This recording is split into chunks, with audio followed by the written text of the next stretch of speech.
5 बार परिक्रमा करके भोलेनाथ ने जैसे सिंह नाद बजाया बस लाला हंसने लगे। हरि और हर की आंखें जब मिली, हरि और हर की जब आंख मिली तो दोनों गदगद हो गए। बोलो हरि हर नाथ की जय। हरि और हर का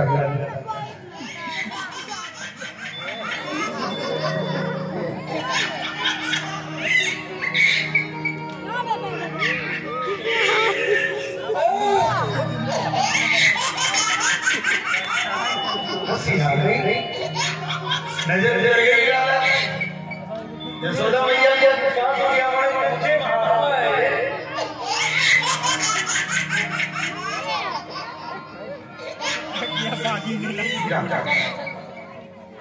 बड़े बड़े ऊंचे महान नजर डाले और मुस्कुराए।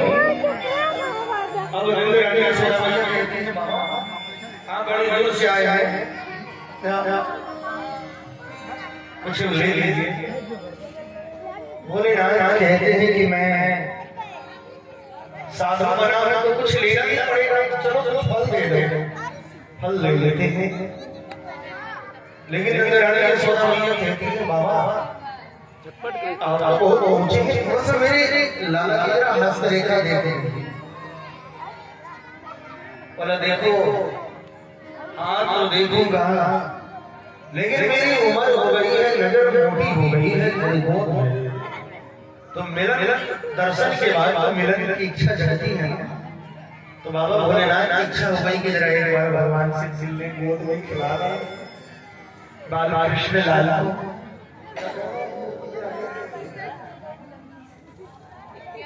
जवाहर भाई वो दोनों को पहले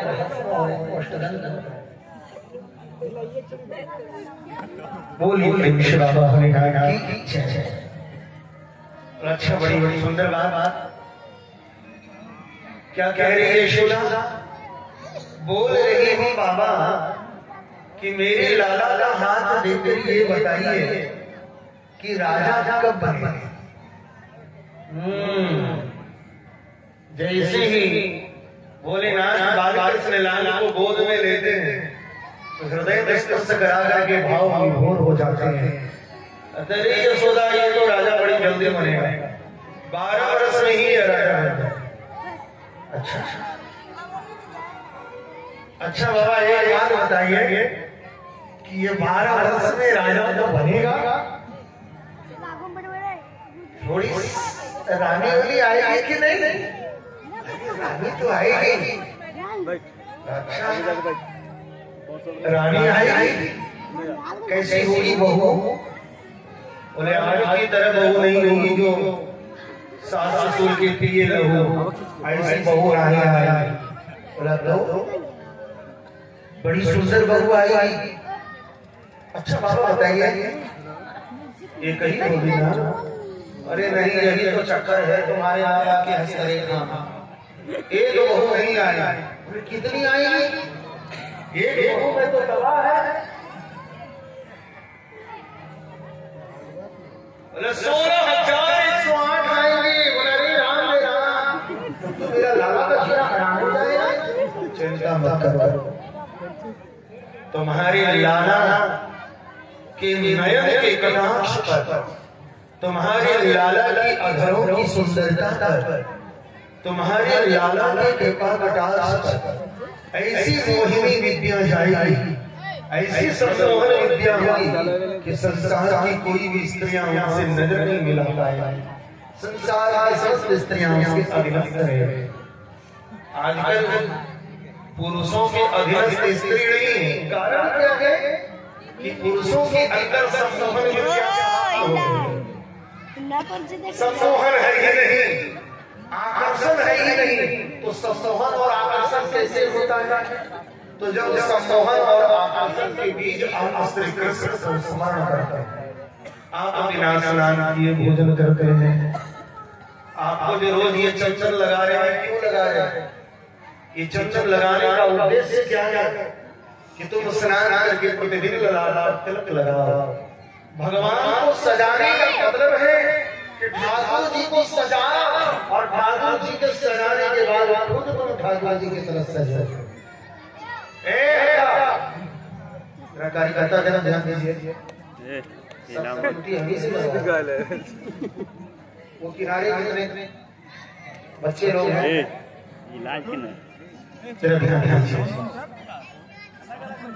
आकर्षण और सम्मोहन हमारे अंदर होना चाहिए। जितने पुरुष हैं, बहुत लोग कहते हैं कि हमारी स्त्रियां हमारे तरफ से नहीं है। क्यों नहीं है? कि तुम्हारे अंदर श्री कृष्ण का बीज नहीं है, तुम्हारे अंदर वशीकरण नहीं है, तुम्हारे अंदर सम्मोहन नहीं है। सम्मोहन और वशीकरण तो सबसे बड़े हमारे ठाकुर जी। भगवान का पूजन करेंगे नहीं, ठाकुर जी का तुलसी पत्र चढ़ाओगे नहीं, ठाकुर जी को भोग लगाएंगे नहीं, ठाकुर जी की कथा सुनेंगे नहीं, ठाकुर जी की कथा करेंगे नहीं, ठाकुर जी का दर्शन करेंगे नहीं, ठाकुर जी का नाम आप जपेंगे नहीं। हम लोग अपने अपने चेहरे को जब दर्पण में जाते हैं, सब लोग जो अपना चेहरा बनाता है कैसा बनाता है? मुर्गा बनाता है। किसी को देखो तो भगवान की तरफ अपने रूप को बना रहा है, इधर बाल काटा रहा है, इधर बाल काटा रहा है, इधर आईब्रो कटा रहा है, इधर दाढ़ी कटा रहा है, ऐसे रख रहा है, ऐसे रख रहा है, ऐसे रख रहा है, ऐसे रख रहा है। ये क्या बना रहे हैं भैया? तो दैत्य का रूप बना रहे हैं। तो तुम्हारा जीवन जो है वो दैत्य वाला हो, इसलिए तुम दैत्यों का नकल कर रहे हो। अरे इंसान हो, भगवान का नकल करो, परमात्मा के स्वरूप को अपने स्वरूप में ढालिए। यही भगवान का दर्शन है। भगवान के श्रृंगार का औचित्य क्या है? इस परमात्मा को आपको सजाने की जरूरत नहीं है, वो खुद सजे हैं। लेकिन भक्त जब श्रृंगार करते हैं भगवान का, तो भगवान की तरह स्वयं होने के लिए मैं श्रृंगार करता हूँ। तुम्हारा लाला निश्चिंत हो जाता। बोला अच्छा बाबा एक बात बताइए, ये अपने शत्रुओं का नाश करने वाला होगा, बड़ी जल्दी नाश करेगा ये। ठीक है, लेकिन बाबा आप एक काम करिए ना, आप गोकुल से जाइए, आप यही रह जाइए। अलग निरंजन, अगर आप कहते हो यशोदा तो मैं सर्वव्यापक हूँ, मेरा अनंत रूप है, मैं किसी एक रूप से यहाँ रह जाऊंगा। बोला मुझे क्यों रखना चाह रही है यशोदा? बोला बाबा मैं आपको इसलिए रखना चाह रही हूँ कि मेरे लाला को जब जब नजर लगेगी तब आप झाड़ा लगाएंगे।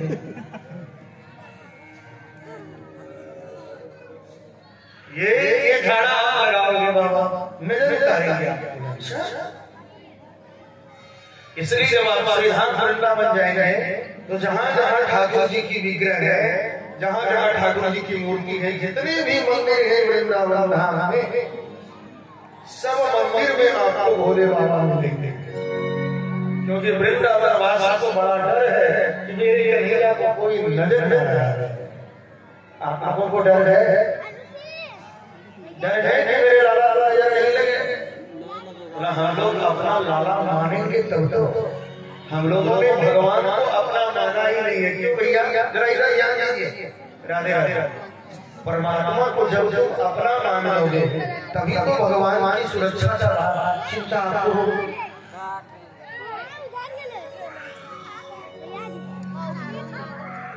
बोलो प्रेम से भगवान की जय।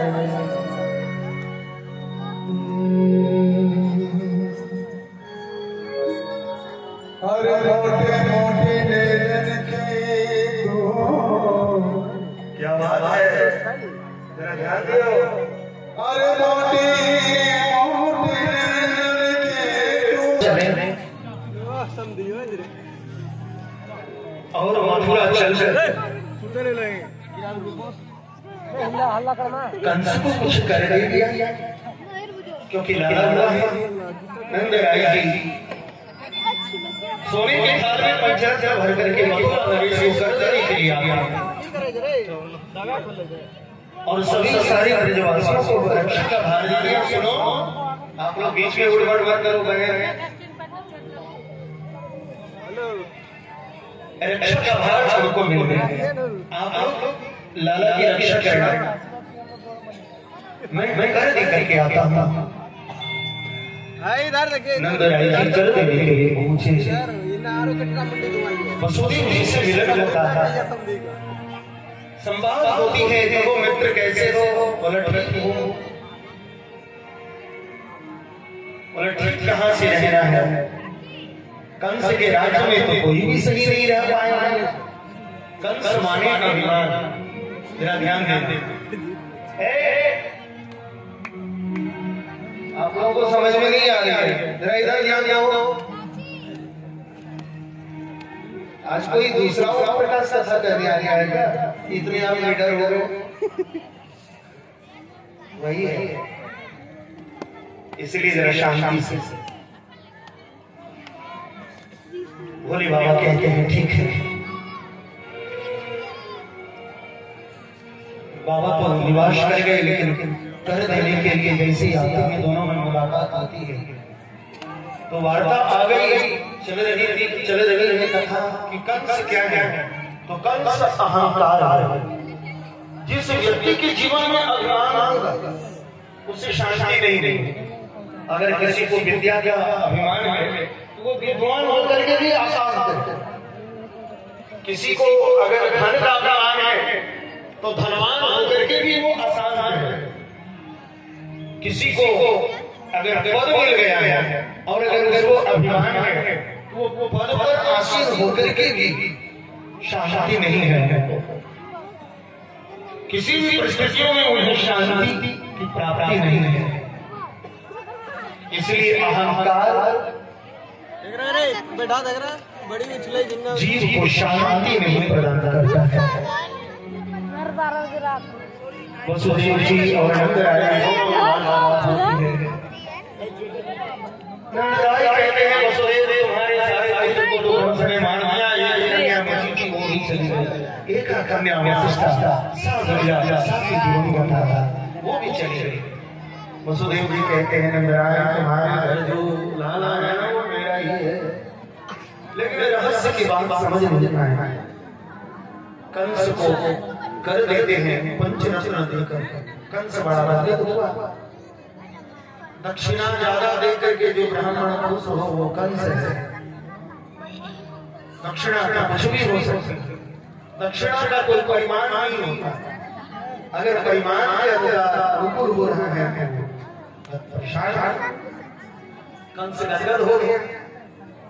बड़ी दिनों के बाद आए हो सोने के थाल में पंचरत्न लेकर, बोला महाराज बड़ी अवस्था में लाल आए हुए हैं, इसलिए मैं आया हूं।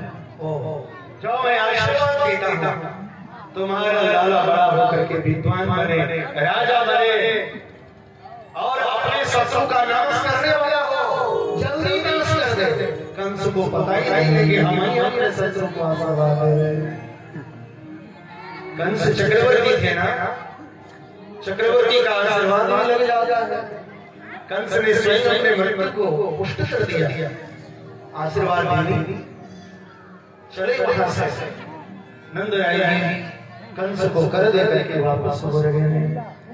रास्ते में विचार करते हैं कि लाला घर में है तो कुछ लेकर के जाओ, और उसी बीच में कंस की भेजी हुई दूती एक पुतना जो बाल भागनी है, बच्चों को मारने का काम करती है, कंस के द्वारा भेजी गई है कि ब्रज में जाओ, जितने छोटे बच्चे हैं सबको दूध पिला करके तुम मार दो।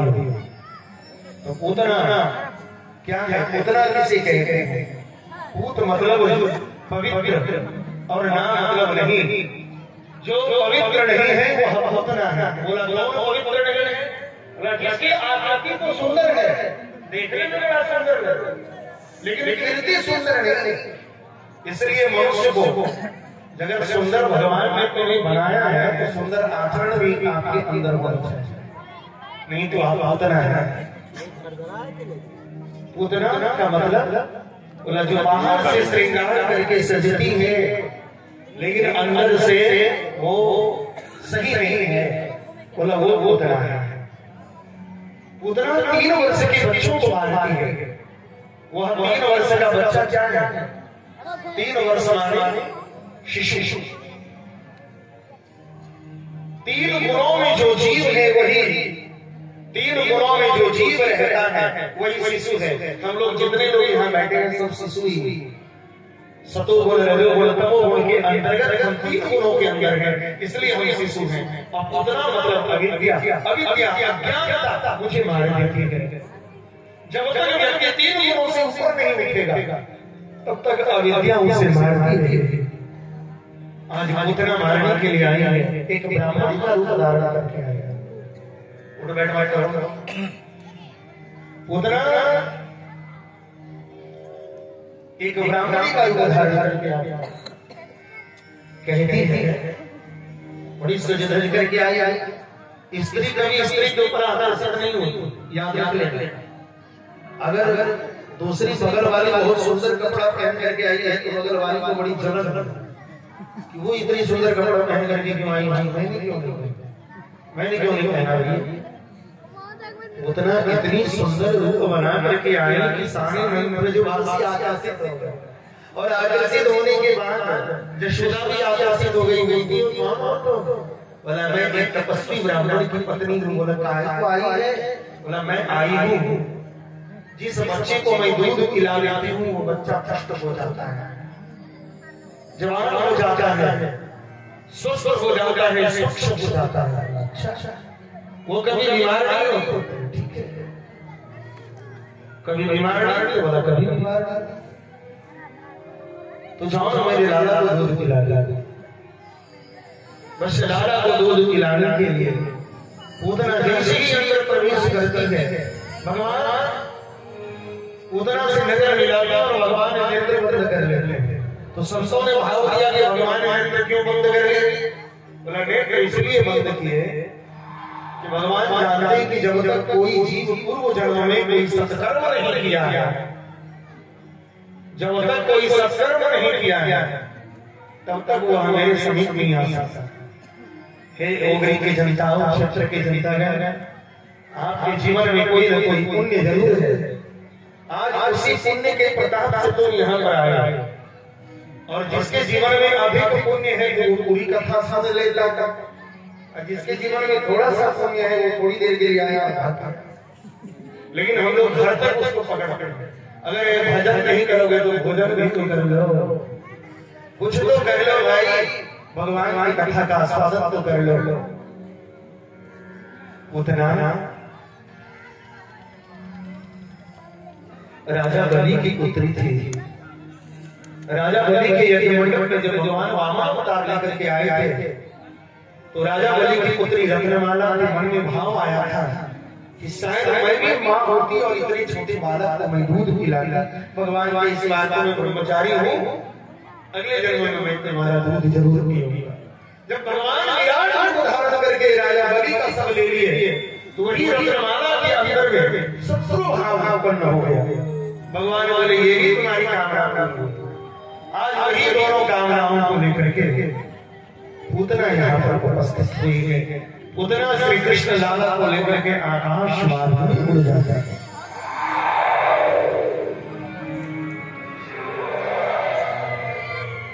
आकाश मार्ग में लेकर के जैसे उड़ जाता है, भगवान कन्हैया लाला सुनाते हैं, कहते हे हे मेरे क्रोध, तुम पूतना के प्राण पीना, मैं दूध पीऊंगा। भगवान ने क्रोध को साथ लगा करके धरा के प्राण को पीना शुरू किया और ठाकुर जी ने दूध पीना शुरू किया।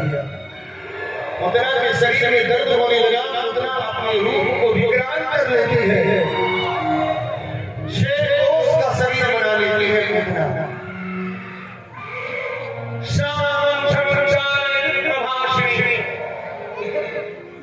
मुझे छोड़ दो, मुझे छोड़ दो, मुझे छोड़ दो।